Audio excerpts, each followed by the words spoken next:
stunning looks, then swift.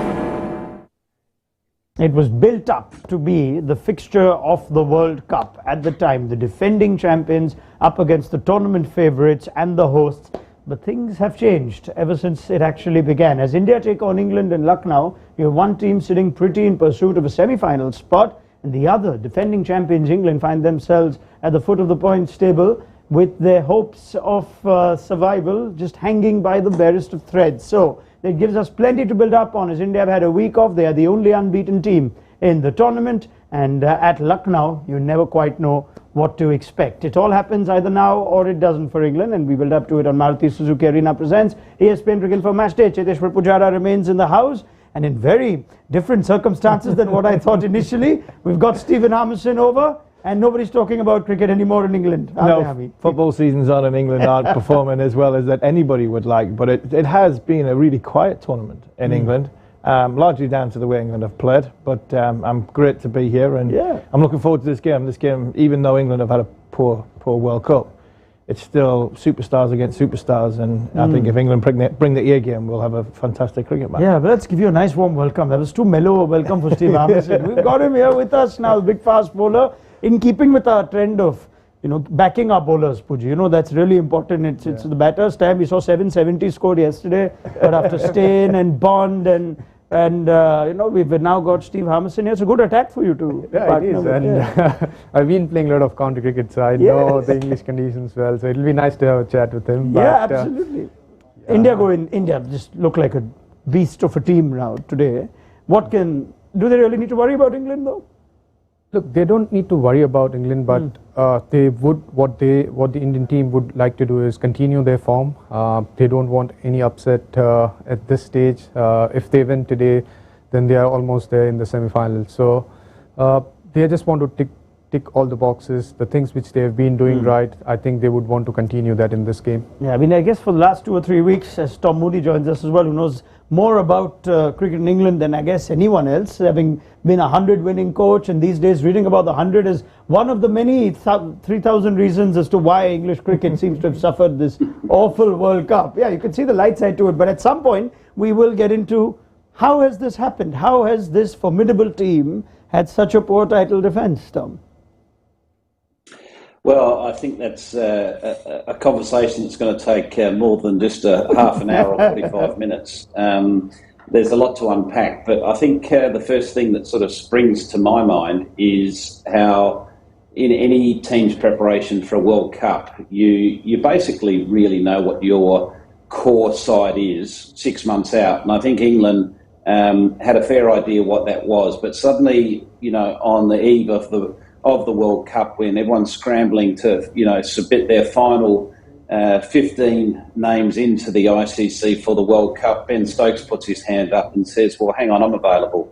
And I think that just sort of throws one of the things that can throw the balance of the side and also the stability of certain players. You know, there's a number of players that we were talking about prior to this World Cup. This is England's team that their position in the side were questioned. Dawood Malan, for instance, who's their leading run scorer, who's been their leading run scorer for many years in this format of the game, suddenly his position was questioned. There's a lot of talk around Brook as well, to whether he should be in the side or not in the side. So I think that there's a lot of confusion leading into this World Cup for England. Why don't you extend on that and how much now sort of that adds up given the start England have had? Yeah, the preparation wasn't great, but I think unfortunately, and Tom will know because he's been coaching in England, there are a lot of formats of English cricket, and the amount of cricket England play around the world in a calendar year is huge, and one format is always going to suffer.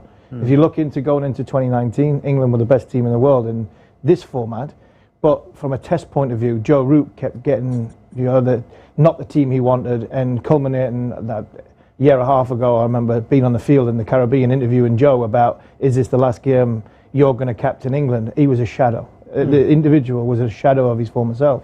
And I think the test team had suffered during that period of time. So I think there is always that. Then there is the preparation hasn't been great going in. Ben Stokes putting his hat in the ring as a batter only and not as an all-rounder, which then balances the dynamics of the side. That goes awry. And I also look at it, England were at their peak in 2019. Their players were at their peak. The last game, England's average age was 33 and a half. Yeah. So in 2019, these players were at their peak, right at the very It's an aging side now. It's an aging side who, if you look at Jason Roy, got left out just before his body had let him down.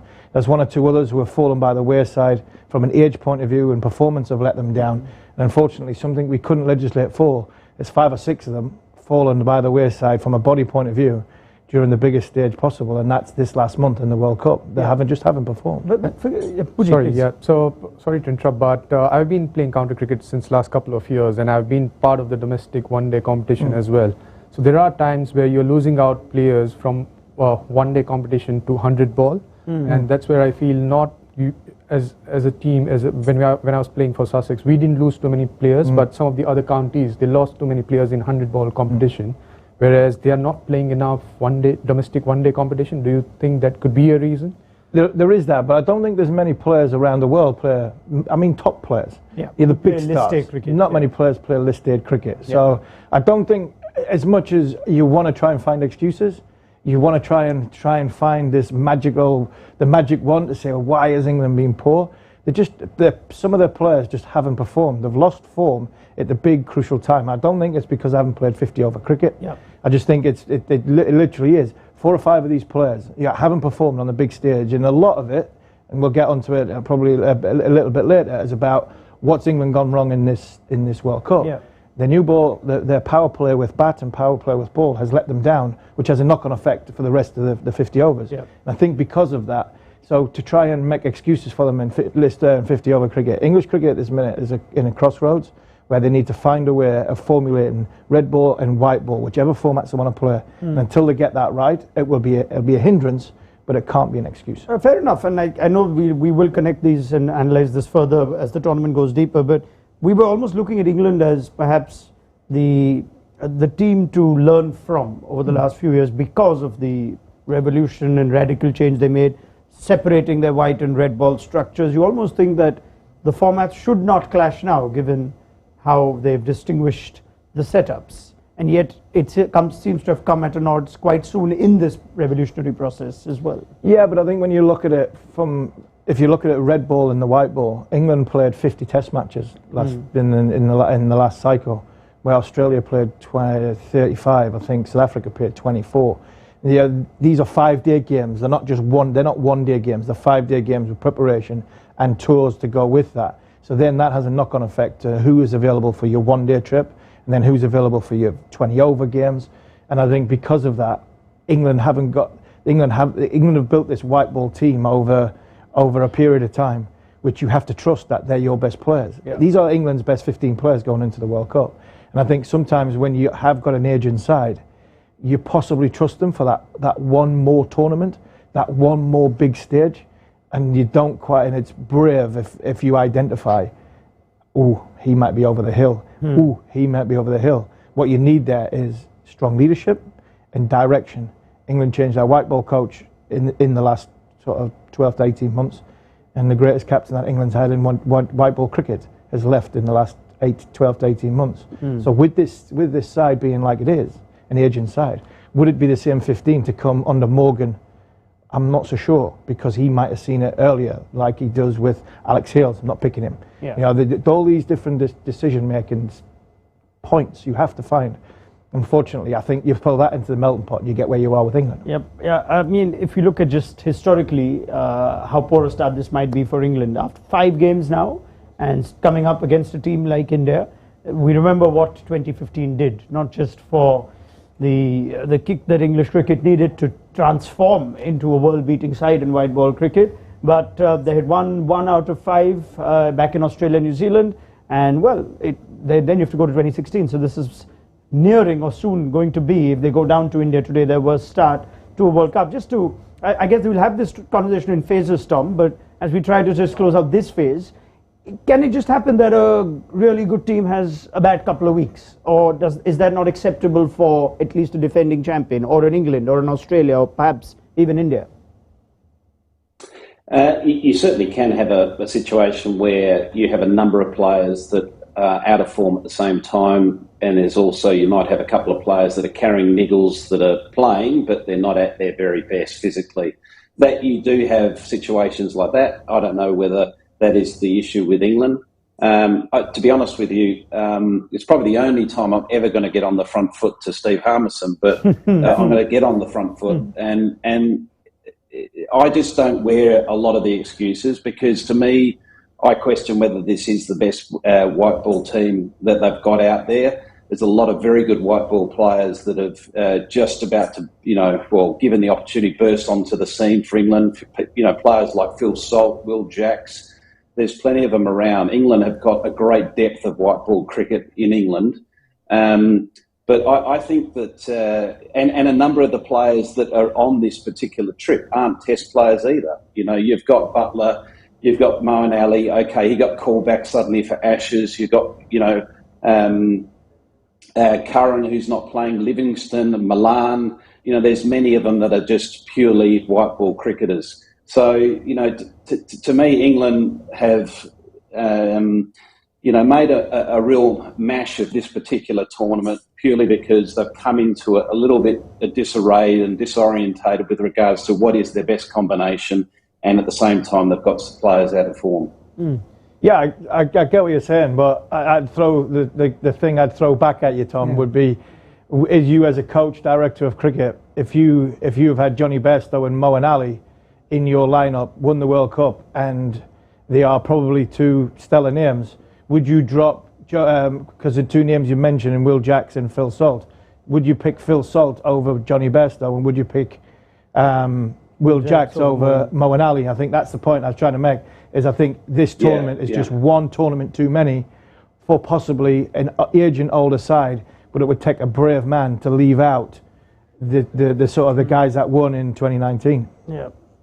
Yeah, well, I wouldn't have picked Moeen Ali for the Test series. Moeen Ali made it very clear that he retired from Test cricket, and for me, that was a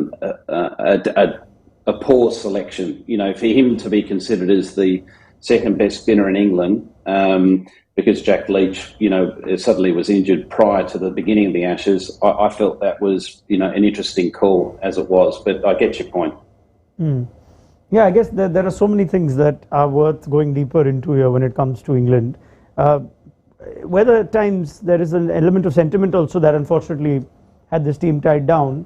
Saw it with the West Indies in the T20 World Cup. They wanted one hurrah for Gale and Bravo. India in 2007 thought we were going in with our best team. There were too many issues off the field, but he wanted that patch of Dravid, Tendulkar to go. It's harder at times to live up to being champions or defending champions. It's sometimes easier to win a World Cup than it is to follow up a World Cup. It is, and I think you just got to listen to Owen Morgan's comments in the last sort of 48 hours saying there's something not quite right in this dressing room. Well, he'll know that because he's still part of this dressing room, and he's in India, and he's on the ground. So there's something isn't quite right in there. I just look at this England team, and you pick fault, try and pick fault, you try and pick what's happened.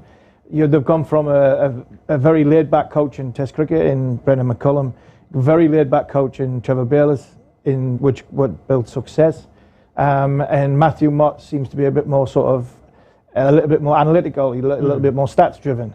The game is going a bit more stats-driven, and are these older players who have played with more, I think, bit more freedom and bit more fluid in their performance?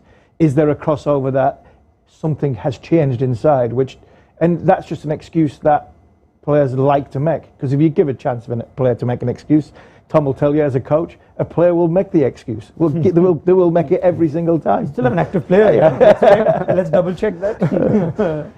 And look, I feel that there's no excuse. There are times where you don't perform well, and you just have to be honest within the dressing room that things are not going your way. How do you bounce back? And that should be the chat rather than finding excuses, because excuse is not going to help you. What can help is try and rebuild. You still have an opportunity to win games, and how you do that should be the question. All right, Tom. I guess at some point there might be an opening for the England white ball coach or director of cricket job. Have you sent in your CV yet? No, I don't have a CV to send in. Okay, good man, because I still want to have you here as often as I can, so I don't want any commitment that takes you away from me. let's focus on the game because a lot can change if England somehow, against the expectations, but certainly not against what they're capable of, managed to topple the team of the tournament so far, as they won the toss, which perhaps is an advantage at Lucknow. We've got very little to really base any hard and firm judgment with, and Josh Butler has decided England will bowl first. So we'll get a reaction on that. We'll quickly also have a look at what Lucknow has served out so far in this tournament. It started with Australia and South Africa in what was the first World Cup game here. Very interesting game this, where Quinton de Kock got them off to an absolute blazer and flyer, and then suddenly Australia started banging the ball into the surface, and South Africa was somewhat restricted to 3-1-1. As it turns out, Australia learned from there. Their seamers were terrific, and they blew, rather South Africa were terrific. They blew Australia away for 177. Then came the Sri Lanka-Australia game. Again, it had a funny ebb and flow to it. Sri Lanka were blazing at 7 and over, 120 odd for 2, and dismissed after Adam Zampa came into the picture. Australia won that comfortably, and that kick-started their World Cup. Netherlands and Sri Lanka played a long game with a lot of maintenance work needed for the surface. Eventually, it took nearly 49 overs for Sri Lanka to get to 263. So that's the evidence we've got so far. So Puji, seeing what you have of Lucknow, England's decision to bowl first, thoughts? Well, they're playing on a red soil pitch, and they think that there might be a bit more for the spinners in first innings, and I mean, chasing it down could be easier. Yeah. Pitch might get a little better under lights. That's the only reason, I think. Otherwise, I mean, it's a tough pitch to predict yes. Because there haven't been many games on that pitch in this World Cup, and even if you look at overall, I don't think there are a lot of stats available on that particular ground. So it's a tough call to make. But yeah, I see the only reason they're choosing to bowl first is it's the first innings. Yeah, they chose to bat first against Sri Lanka in the last game.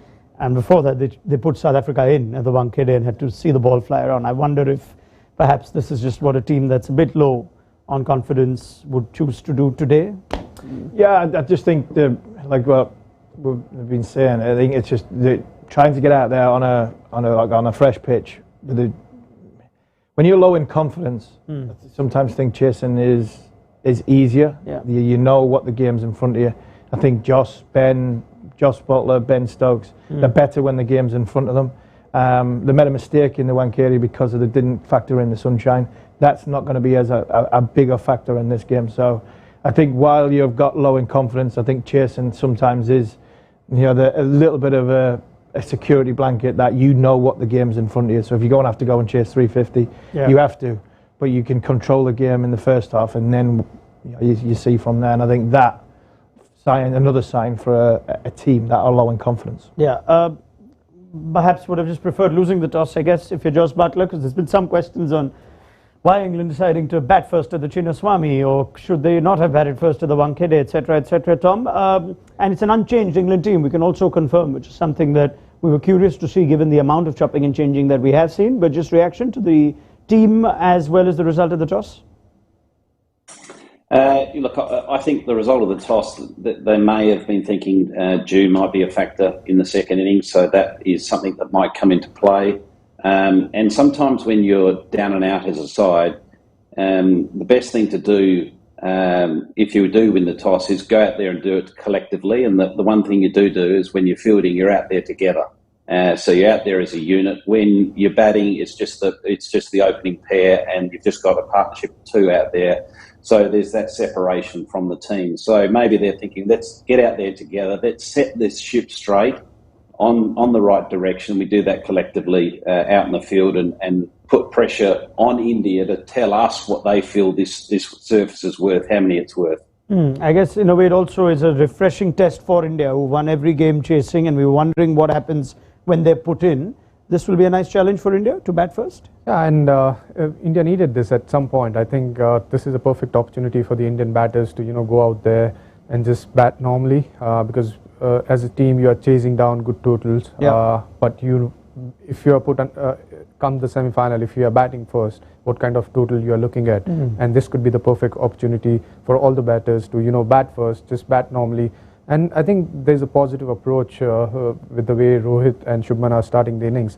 So if we lose a couple of wickets early, how will the other batters will carry on and put on a big total? It's also the same team that beat New Zealand, and that was some performance given they lost perhaps their most indispensable player in Hardik Pandya. It enforced a double change. Mohammad Shami came in, picked up 5. So that's how good this team is at the moment. Everything seems to be working for them. Surya Kumar Yadav unfortunately run out, but he'll have another crack at it. What we're hearing is that Hardik Pandya will miss at least another 2 games. So that's today as well as Sri Lanka and Mumbai in a few days' time. You'd sense then that this would be the team that Rohit Sharma persists with. No room for R. Ashwin just yet. As far as England, we'll just go back to that England team, because there's one question on whether they know what their best team is, Harmy, and the fact that Gus Atkinson got 1 game and got left out. We're trying to think whether, India they would perhaps move away from Moeen Ali given the lack of left-handers there. But Josh Butler simply says at the toss, we're playing the same team. We hope we can play our best cricket. Yeah, I would have picked Atkinson for the last game. I really like him. I was at the end of the last game. I'm thinking they're out of the World Cup. That's it. So I'd rather see Harry Brook have a game. I want to see Harry Brook play. I want to see Gus Atkinson play. And Sam Curran, I want to see them 4 play, because they're the 4 young guys. They're the 4 that we are going to build and rebuild from now on. So Atkinson, for me, I would have played him instead of Chris Woakes. I really would. Chris Woakes has really struggled in this tournament. He's dependable with line, dependable with length, and he's been neither. He gives you a little bit at the bottom of the order when it comes to runs, but forget that when your power play is not, when you're 3 down in a power, 2 down, 3 down in a power play, no matter what number 8 can do. Yeah. At the end of the day, for me, I would have played Gus Atkinson. I would have played him and Mark Wood and gone hard at India. But I was the train of thought that early in the tournament I would have played Mark Wood as the opening bowler to really sort of put the batter on the back foot from ball 1. But unfortunately, too many times England have given the opposition starts, and the averages to say everything. Yeah. Them numbers speak for themselves. Their batters' numbers, not bowlers' numbers. And unfortunately, I feel sorry for Gus Atkinson. David Willey, another one to go off topic. David Willey, out of 29 players that have been given a central contract, David Willey's in the World Cup squad and he hasn't got one. So there's mixed messaging in that, as well as what we were talking about a little bit earlier on.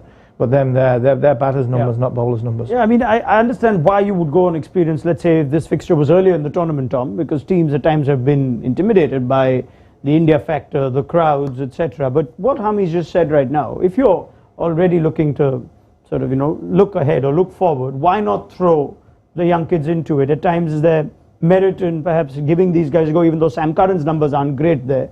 But is that what you would have liked to see as well, rather than stick with the players that may not have another World Cup in them? Firstly, I would go with what I think is the best team, and I think Gus Atkinson is in their best team. I think he's a far superior bowler than what Willie is, and he's a far superior option to what Woakes is at the moment. The ball's not swinging as much as Woakes would like, and Woakes is very effective if he's getting that ball to swing, but he doesn't seem to be having the impact. So to me, that's their best side with Atkinson in it. I also would have played Sam Curran ahead of Moeen Ali. But then to answer your question about thinking of the future, firstly, I'd be thinking about the best team, because I would want to be winning every single game in front of me. To me, a World Cup game is a World Cup game. I'm not sort of thinking, I want to play A, B and C, because I'm thinking 4 years ahead with regards to what the team may look like. I'll be thinking purely on playing the game right in front of me and putting the best team on the park to win the game. And it just happens to be that those 2 younger players would be in my best 11. Right, fair enough. Well, there is plenty that we will continue discussing about England, but for now, let's see what Lucknow has in store for us, because Yash Jha's there, Matt Roller's there as well, and they always tend to find something interesting that they've observed on the eve of such games. So let's see what Matt and Yash have for us. Here we are in Lucknow.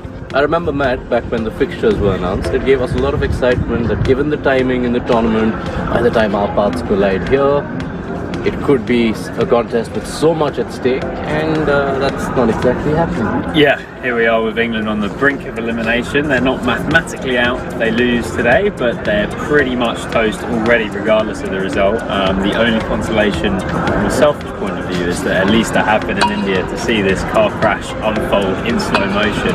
Unlike Steve Harmison, who's in our studio for the first time today, picking over a burning wreckage. Yeah, it almost feels like if this one goes the way the previous ones had, you and Harmy might be the most relevant Englishmen left in the country for a few weeks. But you've done a lot of unpacking through these 5 games. What sticks out the most? Well, I mean, it would be brilliant if we could put a finger on it. People have been talking about magic bullets, golden bullets, silver bullets as to exactly what's gone wrong and trying to put their finger on them. But it feels like it's been a bridge too far for this England team generally. I mean, we were watching England's net session earlier, and I was watching Ben Stokes bowl off 5 paces and tossing up some off breaks. It felt like Stokes in some ways has symbolised the tournament as a whole for England. You can't help but think when you watch Stokes bowling off breaks in the nets, what if Stokes had been able to bowl seam-up throughout this tournament? What if Stokes had been able to play all 5 games rather than having that hip complaint and missed the first 3? You know, England haven't really been able to balance the side in the way they would have liked to because of the fact that Stokes has been playing as a batter in the last 2 games. You know, they had probably 1 too few all-rounders in Mumbai, then in Bangalore against Sri Lanka they squeezed out Harry Brook. He's been one of the few players in this tournament who's enhanced his reputation, and even though Stokes is clearly a brilliant 50 over player, we saw him hit 182 at the Oval only about 6 weeks ago. Clearly, for me, and I'll be interested to hear whether Harmy agrees, for me, Stokes' return has caused as many problems for England as it's solved. The other bit I'd be curious to know, especially from Harmy, is I look at the pace pack.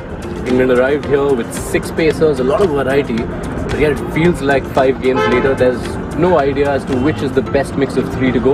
Yeah, and the one seamer that's actually had a good tournament, Reece Topley, is already back on English soil, having busted his finger in the defeat at South Africa in the Wankhede. Yeah, I don't know exactly what's gone wrong, but it feels like Chris Woakes and Mark Wood have probably symbolised it. Both had brilliant Ashes campaigns, not played a lot of 50 over cricket over the past couple of years, but their lengths have been all over the place, bowled both sides of the wicket.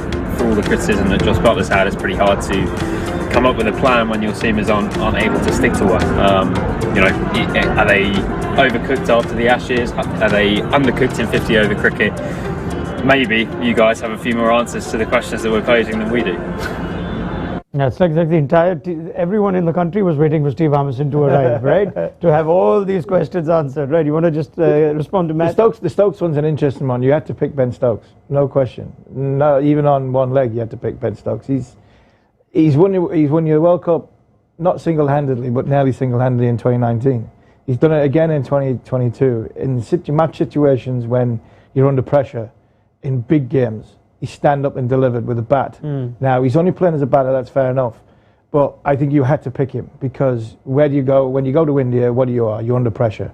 You play the longer game. I still think Ben Stokes was more of an asset than a hindrance. The problem you had was you didn't legislate for him to get injured in a different way to what he came with. So he's come with a bad knee. You knew that. But what we didn't factor in is that he was going to get injured with his hip.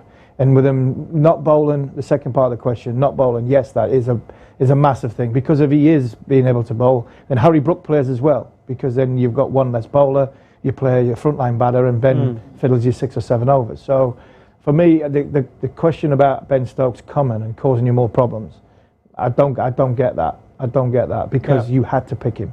All right. Any contrary views here, though? Then I shall entertain it. Tom, any contrary view there?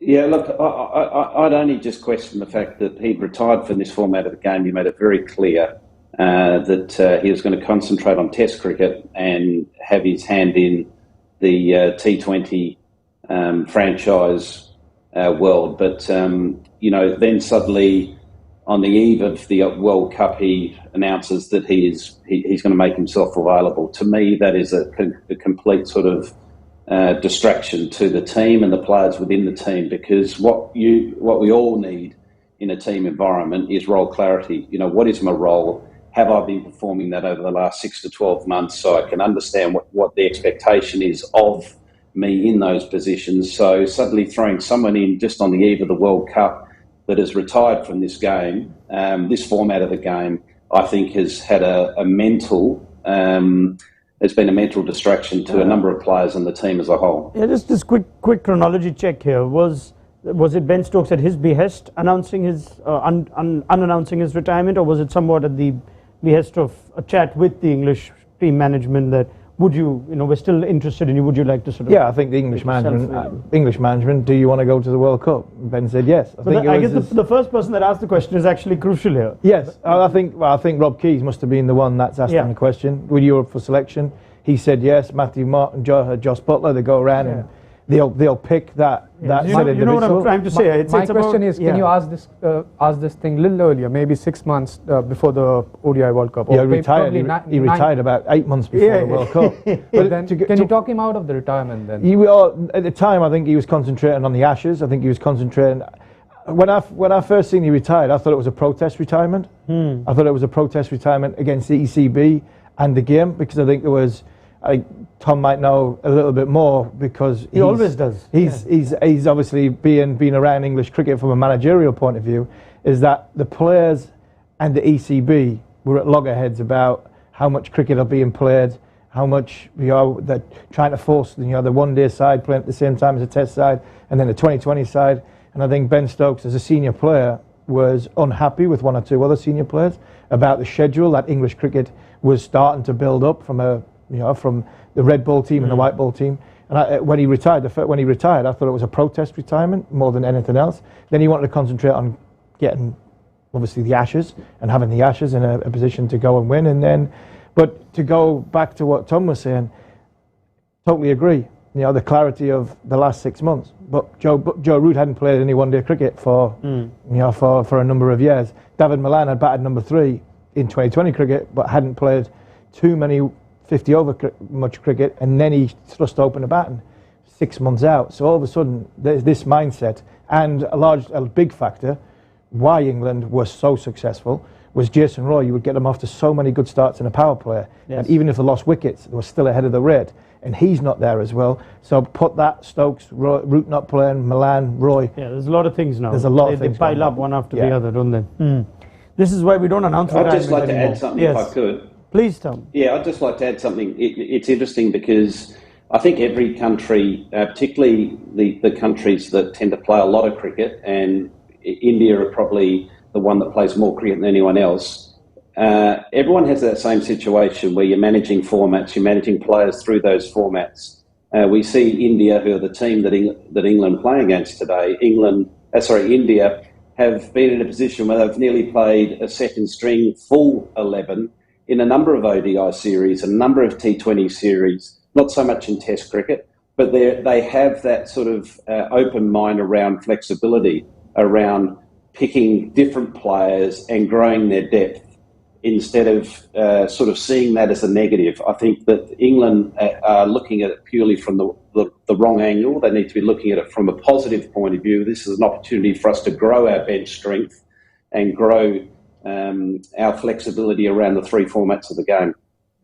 All right. Yeah, absolutely. You can see the merit in both sides, but it's hard to explain, and it's hard to cover over half an hour. As Tom Moody said at the top of our show, everything that's gone wrong with a team like England. But let's focus on what we can. The game is fast approaching. India are going to bat first. That is something new that we'll see in this tournament. So it'll be a nice test for Rohit Sharma. Or will it? Because everything seems to be too easy for Rohit Sharma. As we just look at how his World Cup has gone, Kohli has finished the job, but my word, has Rohit Sharma started it on more than one occasion.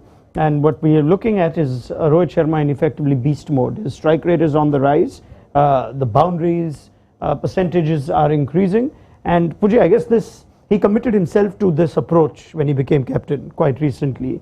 And it didn't quite seem to work in the T20 format. But in this format, this is the best of Rohit Sharma, even at age 36, 37, isn't it? Yeah, it is. And if you look at his batting, the way he's timing the ball, I know he wants to go hard against the bowlers, he wants to play shots, but the kind of shots he's picking, it's the perfect. I think he's not trying to hit the ball too hard, and he's a great timer of a cricket ball. So he knows his approach, he knows how he wants to bat in the power play, and it's not just him, but there's clarity with his partner as well. The way Shubman is batting, I think they complement each other. And there's a clear message within the team as well. So if you look at the tempo of the Indian batting lineup, they know what they want to achieve, and they know how they want to approach the innings. So it's 1 to 10, 10 to 40, and then 40 to 50. So there's a clear game plan there, and I think Rohit has set the tone for that. If you were the 3, 4, 5, and the kind of batter who liked to, take his time and then get into his zone, How much does Rohit Sharma getting a start, how much of a difference does it make? I think it makes a huge difference, because someone like Virat Kohli walking in, if India is 10 for 1 and then India is 70 for 1 in 10 overs, it makes a massive difference. I mean, I know that Virat is someone, he's a quality player. He can bat even under pressure. Even if we lose an early wicket, he is still capable enough of building that innings. But when you get off to a good start, there's less pressure when you're walking it at number 3 or number 4. And this start, I mean, the kind of start Shubman and Rohit are providing, it's making a massive difference. We are chasing totals, and today hopefully even to post a big total, that'll make a big difference. You know, we should always say this, Tom, during the T20 World Cup, which you were here with us for too, that gee, he just plays the T20 game and the ODI game, and he plays it so much better and so much more consistently. And then he's at odds when it came to the shortest format. We don't know if we'll see Rohit Sharma in T20 eye colours again. What is it about the format that still allows him to play these impactful, effectively T20 innings, 60-ball hundreds, 30-ball 50s, and somehow it happens only in this format? Yeah, it's an interesting point you make, because I've been thinking about this with regards to David Warner and why he's really dominating at the top of the order for Australia in this World Cup.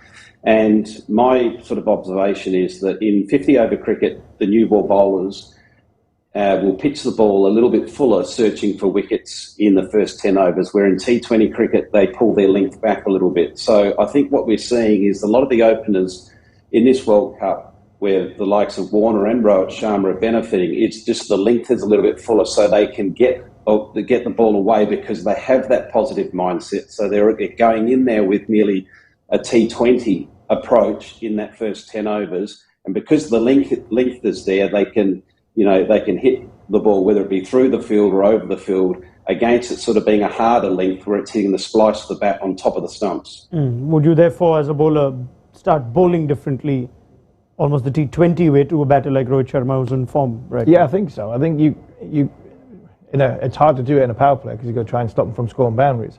The thing about Rohit Sharma that I've noticed in this more than this period is the balance at the crease is unbelievable.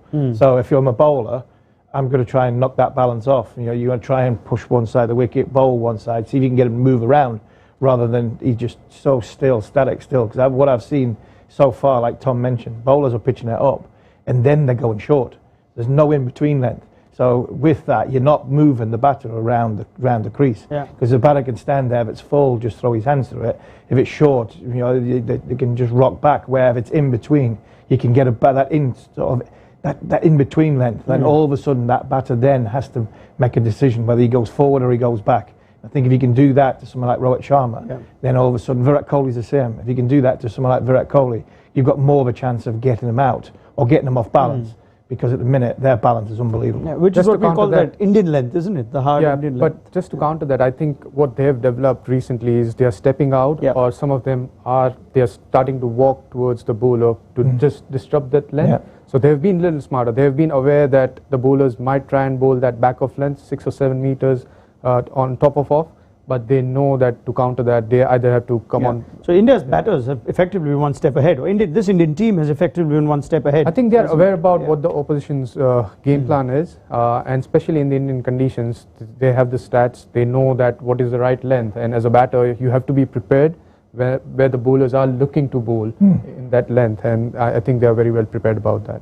All right. After Rohit comes Kohli, and neither of them look like they're going to drop a game here or drop an innings here. Rohit Sharma started with the duck. That seems like an age ago now against Australia and Josh Hazlewood. Kohli had a bit of a reprieve then, and he has not looked back. 118 is the average as Kohli eyes a record that Steve Harmison predicted before this tournament he might achieve. When we asked him for one prediction, Harmy said that he's going to break Tendulkar's all-time record. He's already nearing the all-time ODI century record, Harmy, but he's on track. He is on track, and he's batted beautifully. And I think, he played 2 shots at one of the early games. I can't remember. He went from 23 to 27, then 27 to 31 in 2 balls. Went through mid-wicket. And the first one, I was like, that's the shot of the tournament. And then 15 seconds later, I was like, no, that one's the shot of the tournament. And again, it comes back to his balance and the way he is at the crease. His dominance is unbelievable. But I think the biggest thing that Virat Kohli's putting on the opposition at this minute is his aura and his presence. He is the best player in the world. He is one of the greats of our game. and he's actually standing at this crease, he looks about 10 foot tall. Remember playing against Matty Hayden over the years. When Matthew Hayden was in such form, that Grey Nichols bat was wider than him, and he was massive. And at the minute, even though Virat's not tall in stature, he actually looks tall in stature at the crease, and them shoulders are coming at you, the chest's coming at you. Yeah. And I think that there is intimidating to anybody in the world game. And I think once he gets started, he's very, very difficult to stop. All right, I'll make it easy for you, Tom. Time to earn your money now. Your team's bottom of the table. Their bowlers average more than their batters, and they're up against the strongest team in their home conditions. So give me your quick chat to the bowling group on how we're bowling to Kohli and how we're bowling to Rohit. Yeah, look, one thing I would be saying on a serious note is that I'd be concentrating. Let's have a look to see if it's swinging. If it's not swinging, let's get our length back and bowl a hard length. And if they come at us, let's make sure we're changing our pace on that length so we're not predictable with the pace. Bowl as straight as we possibly can. We'll set our fields as straight as possible, and good luck. Yeah, I think the last one's important. But yeah, we'd love to see a bit of a contest, right? We need England. They haven't really arrived in this World Cup. But if they are to topple India, it at least keeps things interesting, open. There's also the idea of the top four are far from decided, but the positions will also decide the lineup for the semi-finals. And England winning today keeps things interesting with them having a big game against Australia next up in Ahmedabad. So let's get a first innings prediction. Both Cheteshwar Pujara and Steve Harmison have just had a look at the first two balls to perhaps tempt them if they want to go sub 300 or not. Puji, first innings prediction? 320. 320, which would be an above par score, you think, in Lucknow, right? Harmy? Yeah, I'm going to go just above 300, 305. And if they get that, I think that might be too much for England. Ooh, okay, 305, right. Tom? 271. My goodness, after all those numbers we tossed up. And do you sense that you're backing England today to chase that? Or is 271 going to be plenty too many? Well, I think when South Africa got over 300, I thought that they were handed probably 30 or 40 more runs than they should have done. And I think looking at the surface over this tournament, it seems to be more of a mid to high 200 total. Such an intelligent man, isn't it, Moody? Yeah, it makes sense. Now, if I go back to you, you might want to revise your predictions. I won't let you. Yeah. But David Willey's beaten Rohit Sharma's bat twice, which makes it interesting. Oh, who knows? What does he know? Yesterday, I don't know what he said. Yeah, but no real swing. 770-run game. Yeah. No real swing, though. No real swing. No real swing. All right, we'll leave it there. Thank you very much to Tom Moody. Plenty more from him. So to Steve Harmison and Cheteshwar Pujara at the end of the India innings. They bat first for the first time in this tournament. Let's see how they respond after a 6-7 day break against the defending champions who are seriously under pressure themselves. Join us at the end of the innings for Maruti Suzuki Arena presents ESPN Cricket for Matchday. Do download the mobile app. It'll have you covered. There's plenty going around. I believe Sri Lanka have also changed their squad. They're in action against Afghanistan tomorrow. Dushmantha Chamira is in. All the news from the world of cricket will have you covered there. We'll see you at the end of the 50 overs.